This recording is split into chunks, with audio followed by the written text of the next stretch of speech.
Yeah. Yeah. Sorry about that.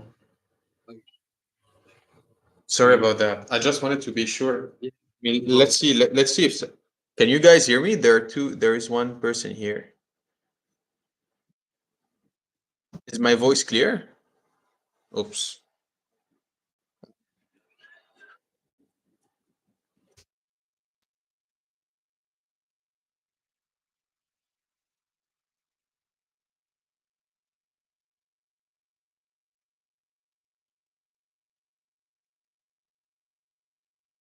Yeah, I don't know.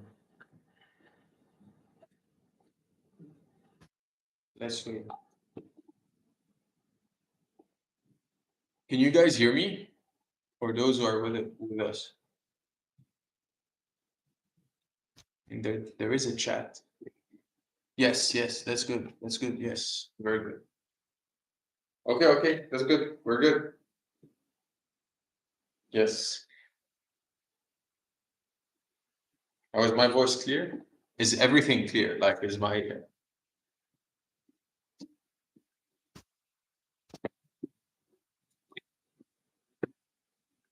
yeah? Is it clear or?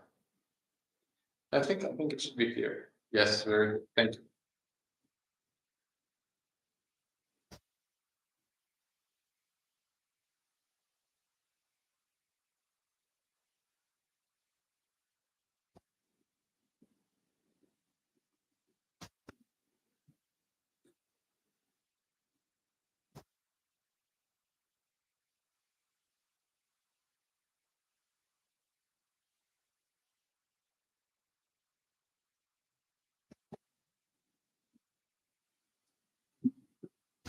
So like next week is reading week, right?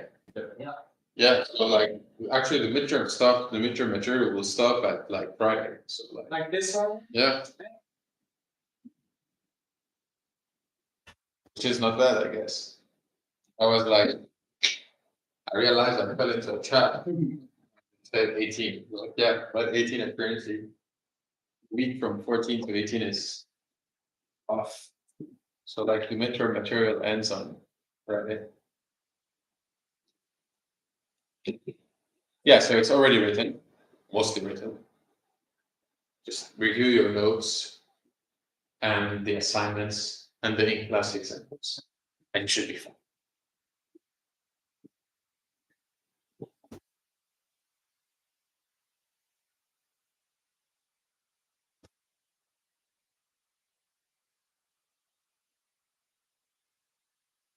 Is it 35 minutes?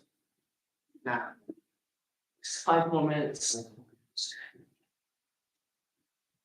We can start by writing what we proved last time.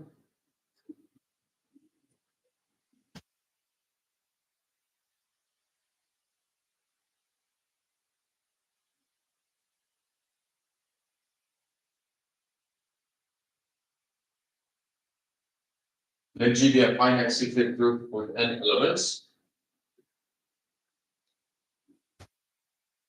Everybody can see this, right? Can you see this clearly?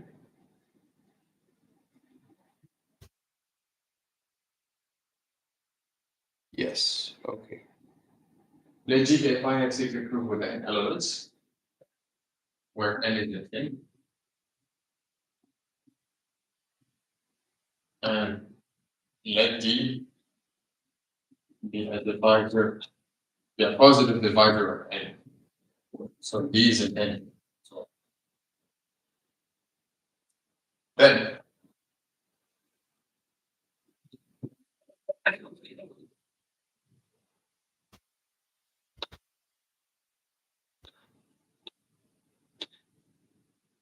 G has an element of order D, basically Gn over D, right? Since the order, oops, let G be a finite cyclic. Suppose that G in G, then with G, it means that G is equal to the cyclic subgroup geometry times G, and that G has order n. Okay, so g to the n over d, since the order of g to the n over d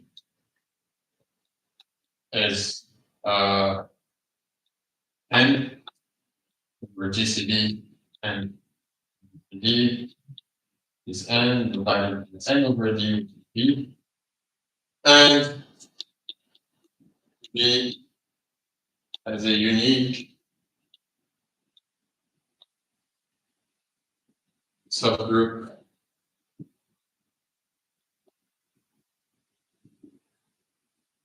d elements. Basically, G, the subgroup generated by G n over d has d elements. And the unique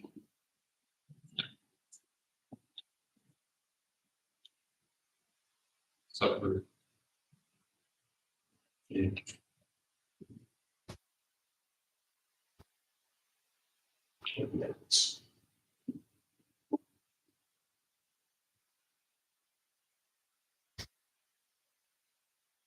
Okay, this is what we saw last time.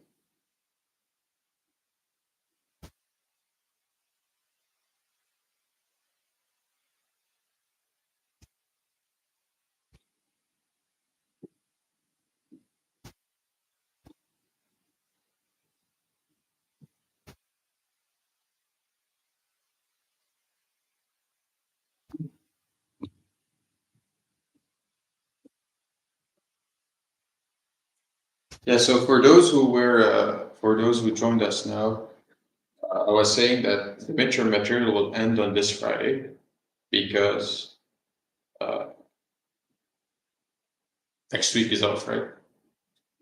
So the midterm material will end on this Friday, and I've already written the midterm. Most of it is already written. So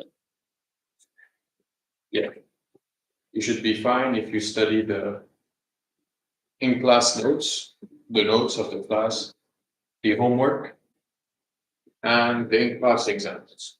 Okay, and the tutorials.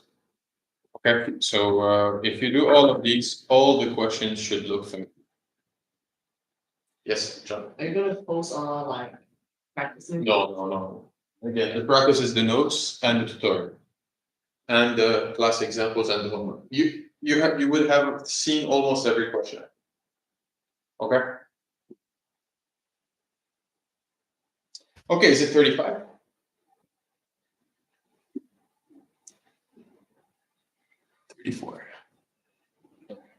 Yeah. Is there an assignment due on during Thanksgiving week. the The midterm week, yes. Yeah. The Thanksgiving week, also. Okay. Awesome. So basically, an assignment. If I release one this Friday, I'll see if I release one this Friday. Okay. Do you want a break? Do you want a break or not? Yeah, if you want a break, then okay. Well, I'll make a short one. I'll make it easy, I guess. Okay. I just want you to keep working. I'll make it easier. Okay, great. Let's start. Great. So we were doing this last time. We were like studying cyclic groups, and we have proved this important result about cyclic group that for if I have a finite cyclic group G with n elements, and D is a positive divisor of n, then I have a unique subgroup with the elements, and this subgroup is generated by G to the n over D if G is a generator of G. Okay? Then, now let's ask ourselves, what are all the possible generators of G? Or how many generators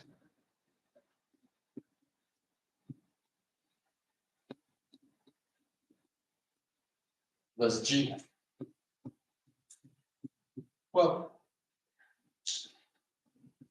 so let's write in G. Then there exists a K in 0, 1, n minus 1, such that y is equal to dk, because G is cyclic, right? Since G is generated by T, and G has order n, right? Everybody? Well, I guess we have a few. Okay, is that clear? If y is in G, then y is a power, then any y of G could be written as a power of little g. Is that right? That's what cyclic means. Then y generates G, so G, y generates G, and then only if G is the sub is equal to the subgroup generated by G to the K, right? Is that clear? Yeah? Is that clear? So if and only if G to the K has order n. Now, what is the order of G to the K? The order of G to the K is n over GCD nk, and that is equal to n if and only if GCD nk is 1.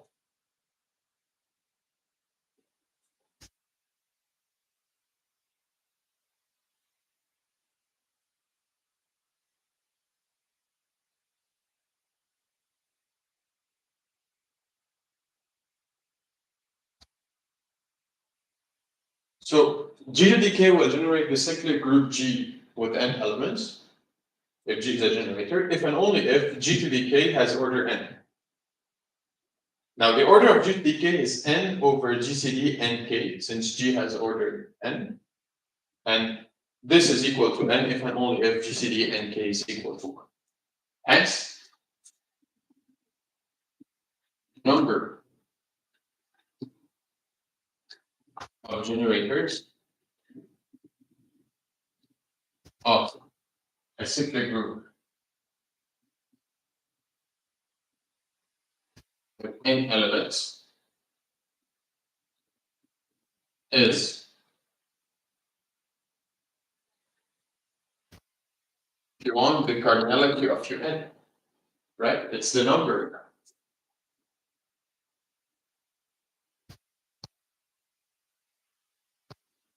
of integers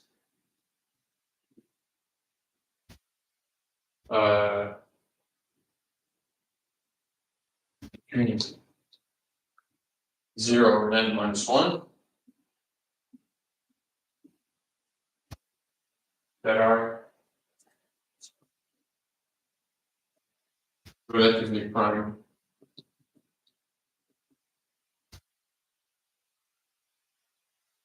to n.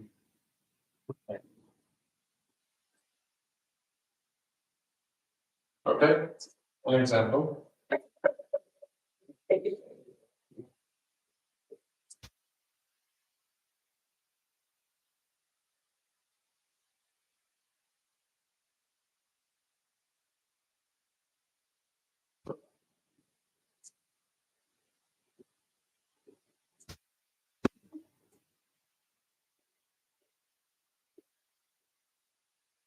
Oh, great. Yeah, questions. We need more lights. Oh man.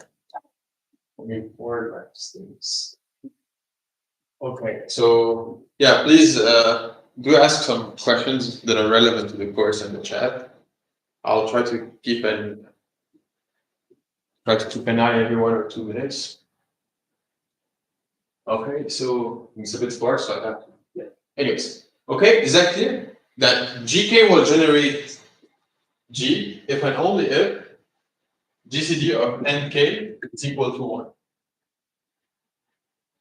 Okay, so the number of generators of a cyclic group of order n is the number of integers between 0 and 1 that are relatively prime to n. So example, or let's give a definition.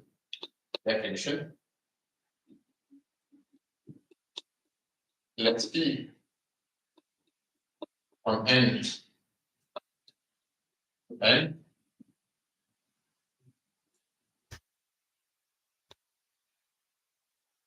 It sends n the cardinality of your n. Basically, it sends n to the number of elements that are relatively prime to n that are smaller than n. So basically, phi of 1 is 1. Phi of 2, how many integers before 2, strictly less than 2, positive? How many integers, positive or 0, that are strictly less than 2 are co-prime to 2? 1, right? Phi of 3, what is phi of 3? How many integers, positive integers are co-prime to 3? Less than 3, 2. There's 1, 2, right? Let's do it with 4. 4, how many integers are co-prime with 4? So how many elements do I have in U4? U4, I have Z mod 4Z, right? 0, 1, 2, 3. And how many elements are co-prime with 4? 1 and 3. So phi of 4 is 2. Now, if P is prime, what is phi of P? P minus 1. Okay, great. So,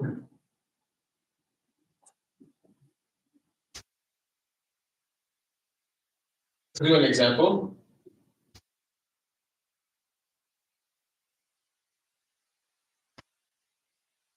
Let's do some practice. I think now it's the cyclic group theory for this now. This is the last thing I want to say about cyclic groups. So let's do some examples of this.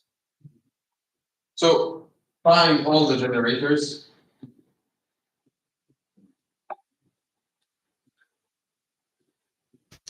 of Z mod 8. Z mod 8Z is a cyclic group of how many elements? How many elements does Z mod 8Z have? 8. Z mod 8Z. And what is the generator of Z mod 8Z? What's an easy way to generate Z mod 8Z? F1, 1 plus 1, 1 plus 1 plus 1, 1 plus 1 plus 1 plus 1, right? Yeah? Z mod 8Z is a group with respect to addition. And it's generated by the equivalence class of 1. Agree? Everybody? Yeah? 0, 0 times 1, 1 plus 1, 1 plus 1 plus 1, 1 plus 1 plus 1 plus 1, 1 plus 1. Oh, right? 7 times. Okay. Now, how do I find all the generators of Z mod 8Z? So let us remember in a multiplicative notation, if G generates G, if G is equal to G, then G is equal to G to the K, if and only if the GCD of K and N is 1. Now, my G here is 1, right? And my operation is addition. So really that G to the K here, which is the operation applied K times, is K times 1, right? Yeah? So what are all the generators? And the generators of Z mod 8Z, the generators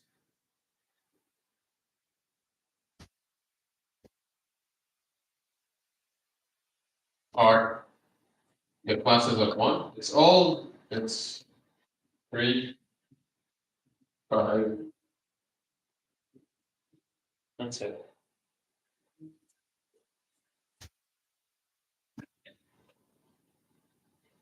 Okay? Do you want to try it? Do you want to try to see why 3 generates? Let's try that. So 0 times 3 is 0. 3 is 3. 3 plus 3 is 6. 3 plus 3 plus 3 plus 3 plus 3 plus 3, 1. Plus 3, 4. Plus 3, 7. Plus 3, 2. Plus 3, 5. We've got them all. Okay? Then 5. Add 3 to 5, what do you get? 0. Okay?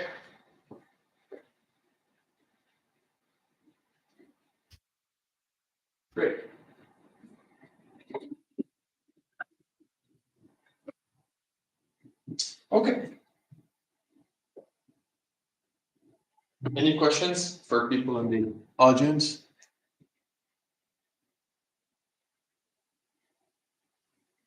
Nothing on the YouTube thing. Okay, great. Is it clear for the ones? Yeah.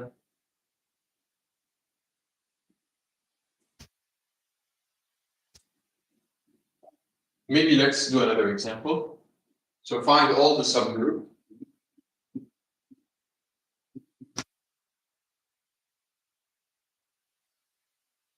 of let's see.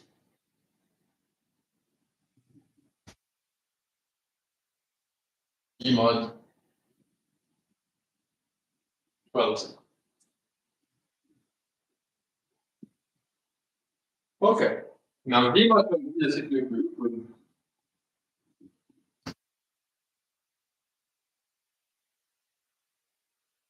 cyclic group.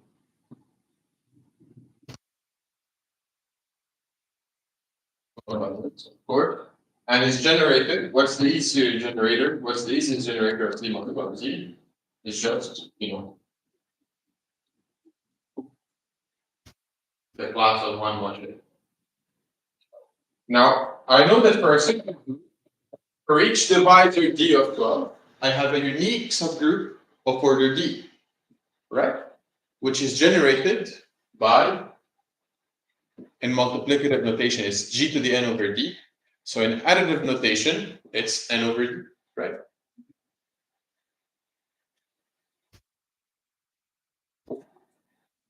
So for every divisor,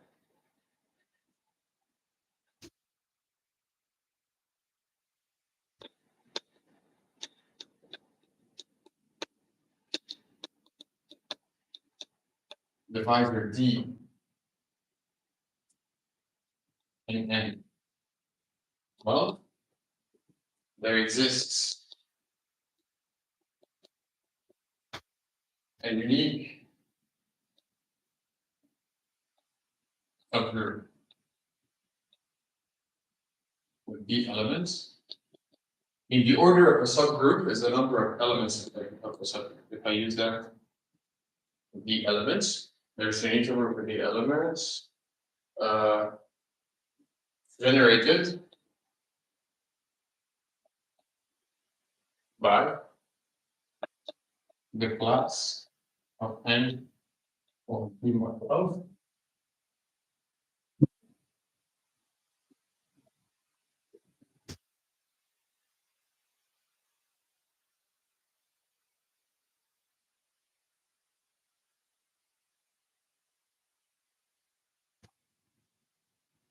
Yeah.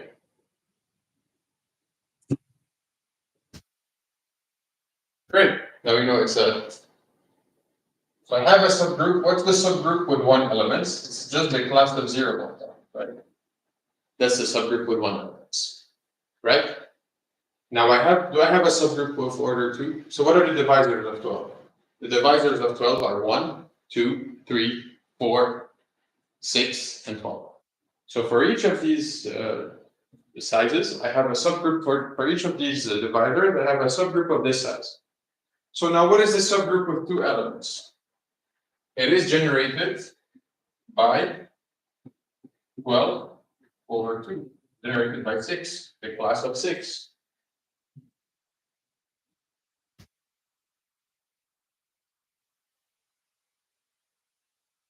Right?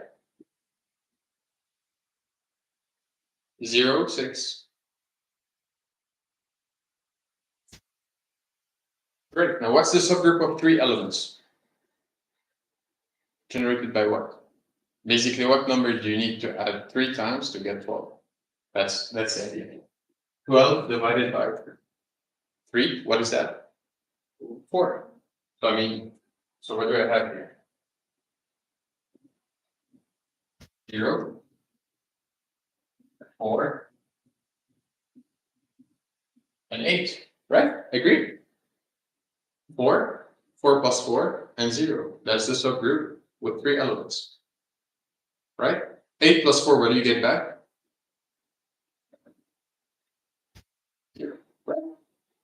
Now, what else do you have? I have a subgroup with 3 elements. And then what else do I have? Do I have a subgroup with 4 elements? Yeah. What is it generated by? 3. The subgroup generated by 3. Can you say what the subgroup? 0? 0, 3, 6. Notice.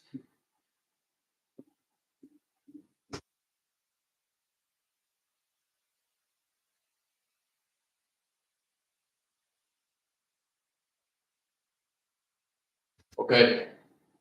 I have one more. Okay.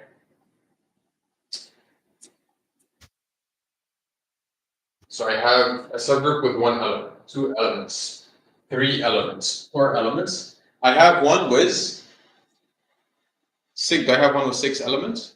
Yeah. By what is the generator of this subgroup? 2. Right? A class of 2. Okay. Allow me not to write this down. This also states subgroup generated by 2.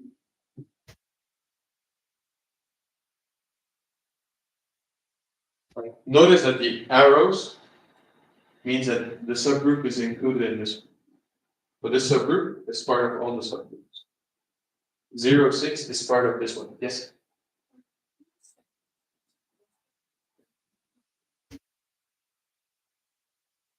Subgroups are not disjoint. 2 subgroups are not necessarily disjoint. They contain all contains the identity. In fact, 2 subgroups are never disjoint because they contain the identity. Yeah. Okay, then you have a subgroup with 6 elements, which is the subgroup generated by 2, 0, 2, 4, 6, 8, 10. And then a subgroup of 12 elements, which is the. Okay, notice that a subgroup with 2 elements is contained in the subgroup with 4 elements. Yes? Yeah, which, yes, exactly, yeah. Yeah. Take 0, 6, for example. It's a subgroup of itself. It's a subgroup of 0, 3, 6, 9. Yeah. Okay, are we good here? Great. Our cyclic groups are the nicest groups, and they turn out to be very fundamental in studying finite division groups. Things like that, we'll see them. Okay, great. Are we good with cyclic groups? We can turn the page.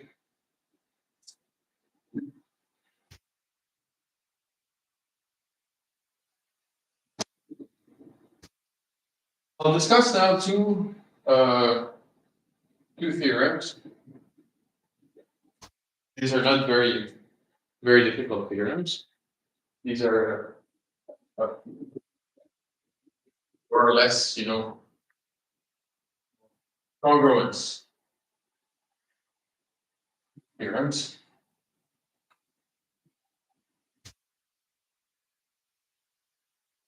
Congruence, related to congruence. Fermat's theorem.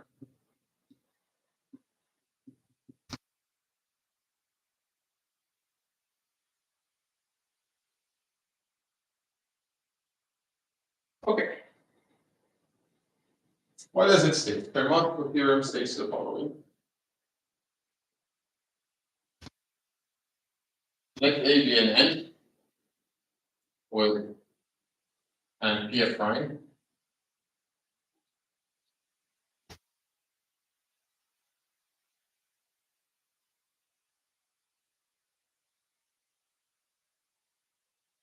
With P not dividing them.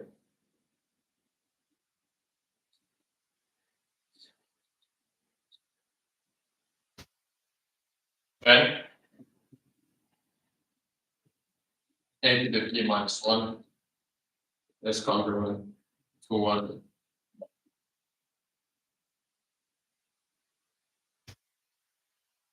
Okay, so for example,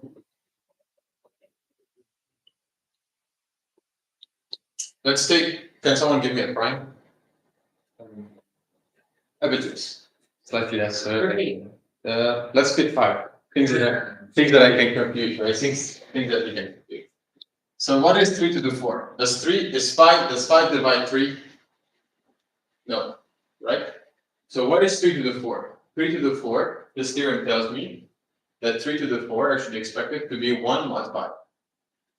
Right? Put p equal 5 and a equal 3. I'm expected to have 1 mod 5. Right? So what's 3 to the 4? This is 81. Which is congruent to 1 mod 5. Right? You can do another one. Once you get to 7, things become a bit hard. But I mean, what is 2 to the 6, for example? 2 to the 6. It is 64, right? 2 to the 6 equal to 64 is 1 plus 63 is 1 mod 7. Okay. Of course, 7 doesn't divide. Okay. Now, how do we prove that? How do we prove that?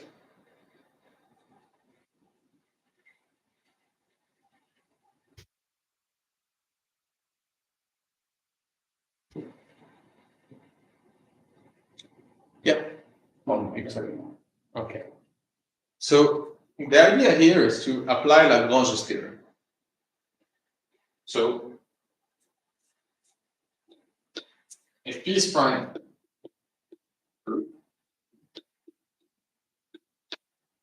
if P is prime, and P does not divide B,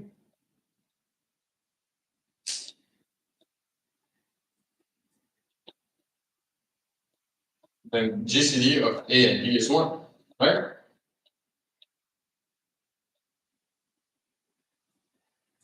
If I have a prime number that doesn't divide A, then the GCD of A and B is 1, right? Everybody? Then what can I say about the equivalence class of A? Then the equivalence class of A mod B belongs to UP. Agree? Everybody? Hence, the order of the equivalence class of A mod B divides the number of elements of UP. So the order of the equivalence class of A mod B divides B minus 1. Agree? Yes? Everybody? This is a consequence of Lagrange's theorem, right? Lagrange's theorem says that if H is a subgroup of G, a finite group G, then the number of elements of H divides the number of elements of G, right? Now that's a consequence of Lagrange's theorem, right? Yeah. Remember this? And hence,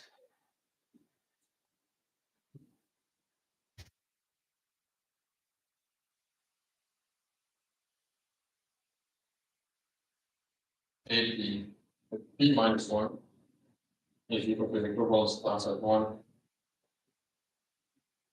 in UP. Right? We good? We good here? Are we good? Is it clear or not? How do you go from equivalence of AP is in U? First statement. Here's good. Yeah, how do you? Oh, how does it? How do I get this? The first one. If the GCD of A and P is 1, what is UP? UP is the elements of Z mod PZ that are co-prime with P. Right? And you saw it's a well-defined thing. Okay. Right? So if GCD of A and P is 1, this means that the equivalence class of A modulo P is in UP. So U5, for example, what are the equivalence classes of, what are the elements of U5? 2, 3, 4. Exactly. So these are all the elements that are co-prime with 5. Okay? Is this clear? Hence, A to the P with this one Okay. And there's a small exercise that I encourage you to do. I think we'll be covered in tutorials, but I won't cover it here.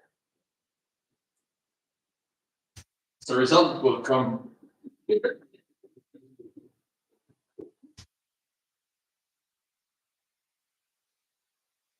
And you can do it with Fermat's theorem. Okay? So let P be prime number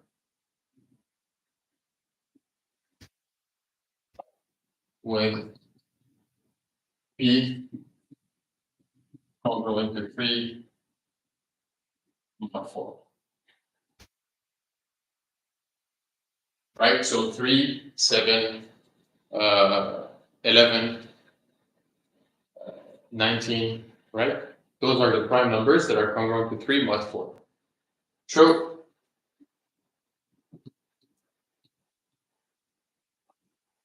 that the equation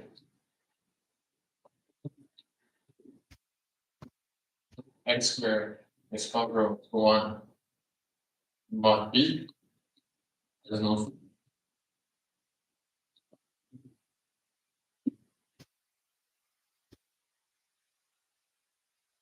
Okay, I think one of the tutorials I've covered this, right? But on one, we have covered that.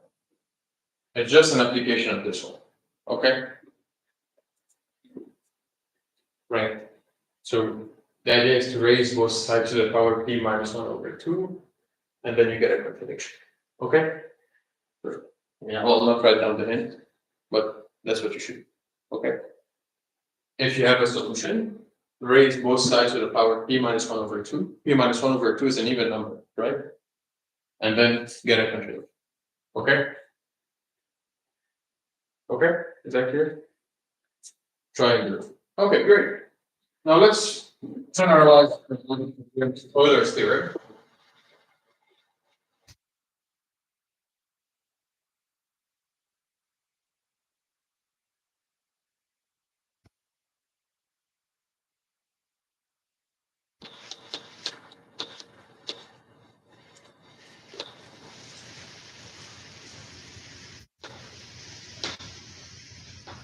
Let n be a natural number, and let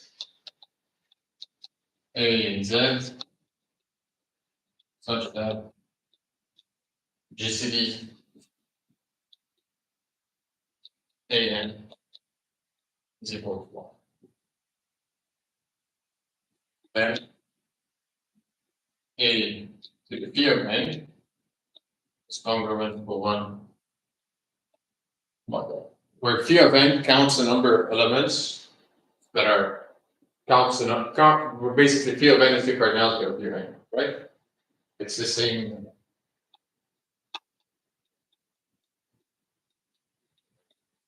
Again, it's the same proof as Fermat's.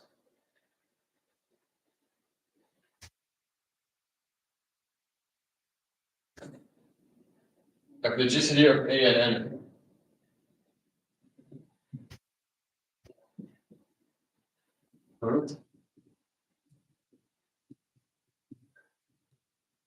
If GCD of A and N is 1, then the equivalence class of A modulo N belongs to N. Now, as a consequence of Lagrange's theorem, I know that any element raised to the power of the number of elements of the group gives me the identity. Okay? Basically, if G is a finite group, then G to the G is the identity. Right? It's the same argument we've been repeating many times. Then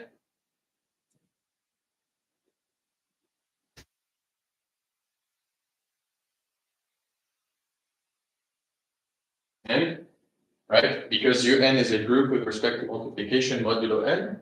The identity element is a class of 1 modulo N. Now, if I multiply the class of A pi n times, where pi n is the cardinality of UN, I get 1. Hence,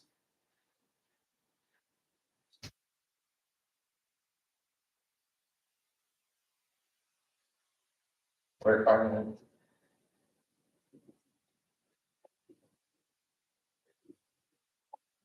Okay, great. So now we're done with this. We'll be starting a new chapter. Okay, this is just a congruent statement. Again, Fermat's theorem is very important, and it's covered on your midterm. Okay. So you might have a question. It's part of the midterm. Okay.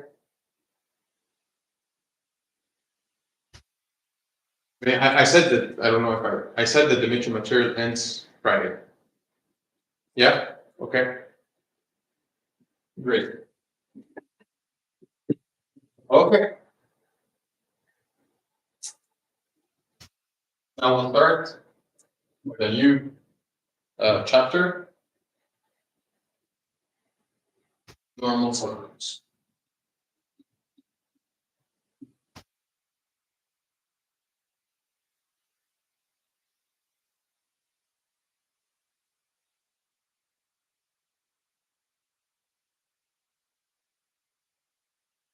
Each be a group and a subgroup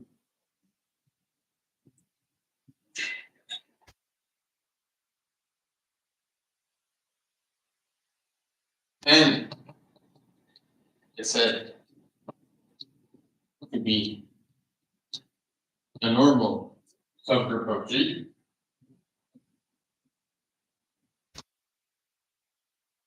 if for all G and G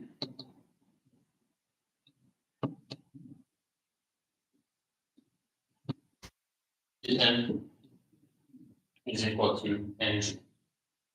Basically, for all G and G, the left coset of G, the left coset Gn is equal to the right coset ng. Okay, let's give an example to see what is normal and what is not normal. First of all,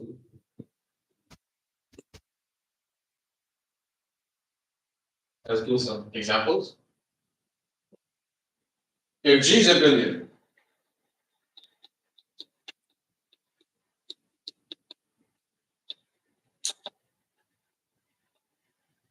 and H is a subgroup of G. Normal subgroup we denoted by this normal subgroup and closed triangle G is a subgroup of G, then H is normal in the normal subgroup of G.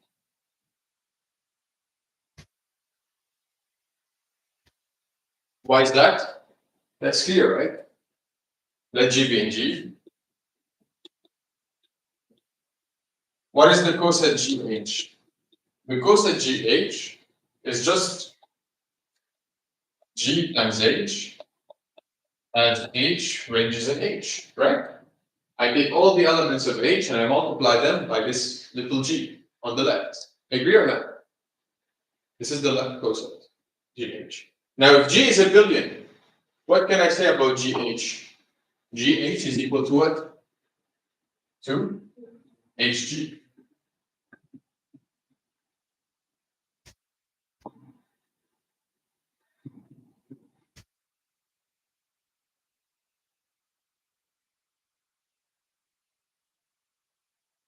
GH, since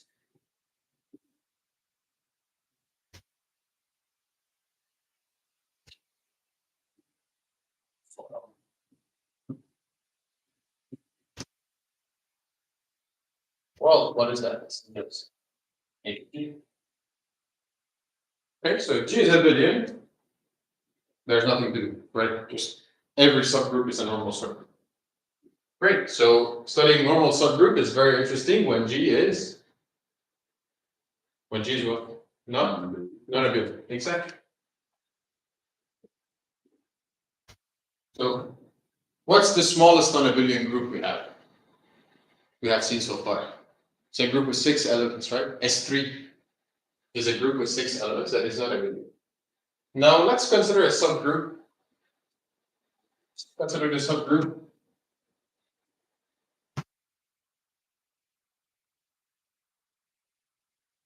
H, identity of S3. Is H normal? Is H a normal subgroup? Let's check.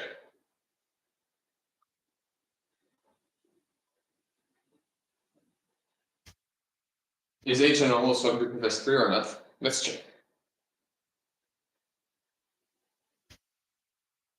What do you think? We can try that. So if I take any elements of H, so if I take the identity times H, is it equal to H times, first of all, how many left cosets do I have? So this has how many elements does this subgroup have? 2. How many elements does S3 have?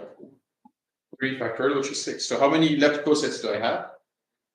3. And how many right cosets do I have? 3.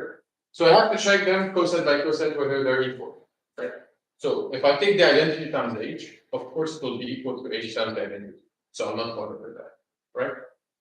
Let's take something else. Of course, if I also take 1, 2 times H, I'll also get H times 1, 2, I'll get H. But I have to pick another element. Let's try. An element of S3 that is not an H. Any? 2, 3. 1, 3. Let's try 1, 3. 1, 3 times H, what is that? 1, 3 times the identity is 1, 3. Right?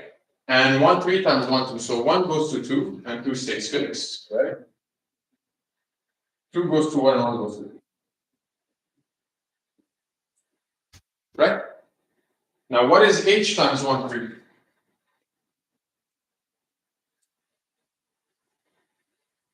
H times 1, 3. So the identity times 1, 3 is 1, 3.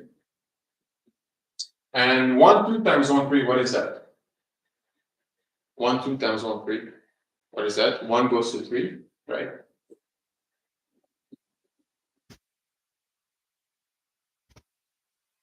Are these two cosets equal? Are these two equal? 1, 3 and 1, 2, 3. 1, 3 and 1, 3, 2. Are they equal? Right. Those are different. 1, 3, H. Different than H, 1, 3. So H is not in S3. Okay, let me pick another example. Still in S3. And let's pick H be the subgroup generated by 1 to 3. Basically, it's 1 to 3, 1 to 2 with N. Is H normal in S3 or not? What do I have to check here? That the left cosets and the right cosets are equal. That's what I have to do, right? Great. First of all, how many left cosets do I have? How many elements do I have here? 3. How many elements do I have in S3? 6. So how many left cosets do I have? 2. How many right cosets do I have? 2. I have to check whether these are equal or not. Great. So what's the first left coset of H? The easiest left coset is H itself, right? The identity times H. Okay, so the identity times H is equal to H times the next. Great. This is one coset of the left equal to one coset of the right. Now I have to check the other coset whether they're equal. So how do I compute the second left coset? Take an element that's not an H. I take an element on H. Can you? Yeah. 1, 3. 1, 3, H. What is that? So it's 1, 3. 1, 3 times 1, 2, 3. What is that? So 1 goes to 2, and 2 stays fixed, right? 1, 3 times 1, 2, 3. So 1 goes to 2 and 2 stays fixed. So 1 goes to 2. 2 goes to 3 and 3 goes back to 1.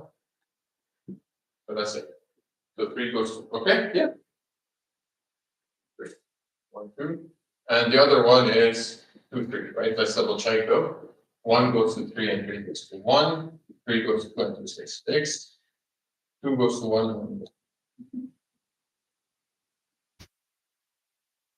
Okay? The two left cosets are h and 1 3 times h. Now the two right cosets, what are they?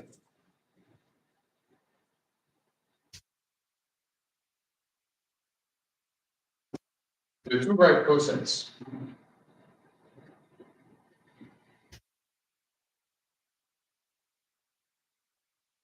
H times the identity, right?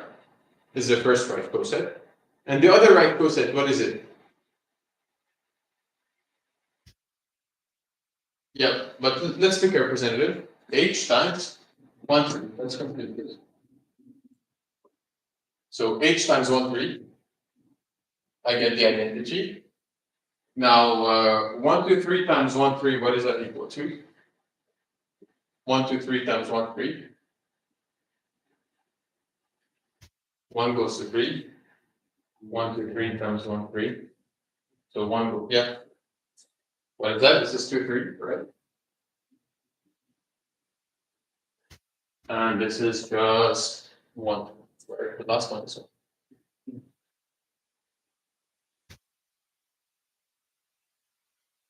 Are the left cosets equal to the right cosets in this case? My two right cosets, my two left cosets. Are they equal? Yeah. So H is almost a good one.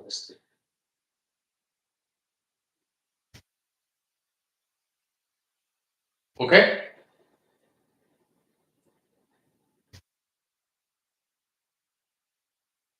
Basically, a subgroup is normal if the left cosets are equal to the right cosets, one by one, right? If GH is equal to HG for all GH. Are we good here? Is it clear? Everybody, is it clear? So let's generalize this. Now, someone said the same. Why is it the same? Why did you expect it to be the same? Why was it expected that the cosets are the same? That is there anything special about this H and S3? If the index is 2, right? So basically, we know that the cosets partition the group, right? Now, if I tell you that you have two left cosets of H, you know that H is one of them, and the other one will be G minus H. Agree? So in this case, G minus H is the other coset. And in the other, and also in this case, G minus H is the other left cosets. So I think you had this to prove in your homework.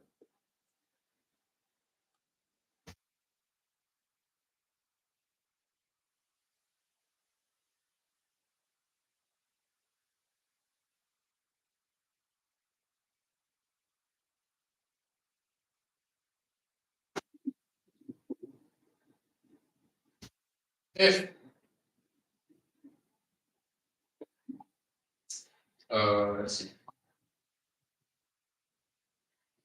If H is a subgroup of G, and the index of H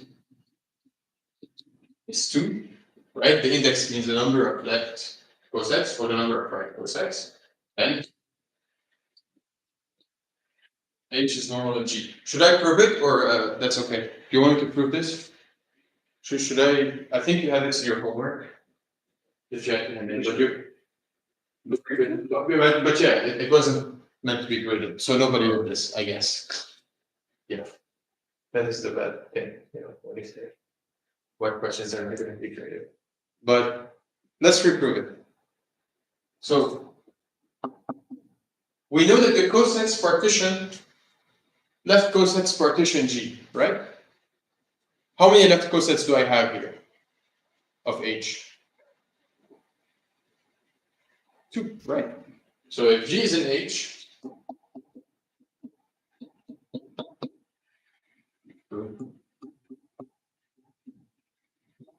then GH is equal to HG is equal to H. Agree? Yeah? Now if G is not an H,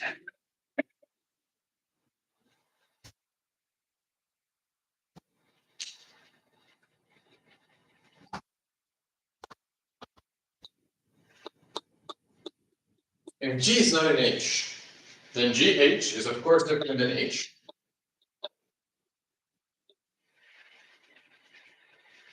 Now how many left cosets do I have here? H, there are two left cosets that partition G. One of them is H. What will the other one be? G minus H. Since left cosets partition G and it's 2, then H, G minus H are the two left, also right. Here, right.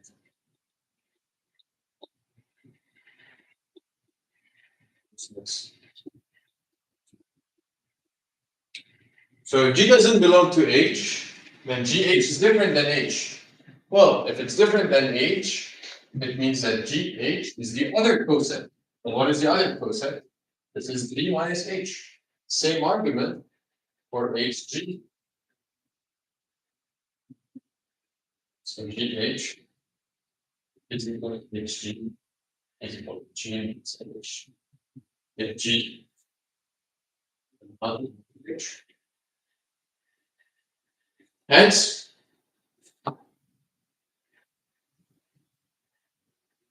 are all G and G. So H is normal. H. Okay. What time is it? 24. Okay, great. Let's call it a day, I guess. Thanks everybody for. Oh, let's see if there are questions. Why multiplying by 1, 3? Yeah, so I want to pick the other cosets of H. I want to show that one. So I think you're meaning the example of show that the subgroup 1, 2 is not normal. 1, 1, 2 is not normal. So I just wanted to pick an element and show that 1, 3 times H is different than H times 1, 3. Okay, great. Any more questions? Let's end this thing. Thank you for. Yeah, John. Yeah. For exercise, are you going to post on like Wednesday? Question graded, what do we know in that? Oh, I mean, I think I did one question today. One question from the homework I've done it today. So, but that doesn't mean it's not good. I mean, this homework is a bit easy, right? Right? Oh, yeah, it's way easier. Yeah, this homework is way easier. Yeah. Yeah, this actually is way easier. So, I mean, I'll tell you which question I won't grade. Okay, I'll tell you one question that I won't grade. I think you know the equivalence of normal subgroups. I'll do in class, so I won't grade it. But it's actually way easier than the previous ones. Did anyone try it or? Yeah, like without times. Without? Or crying? Exactly. Yeah, okay. Now, how do I end this? End stream. End.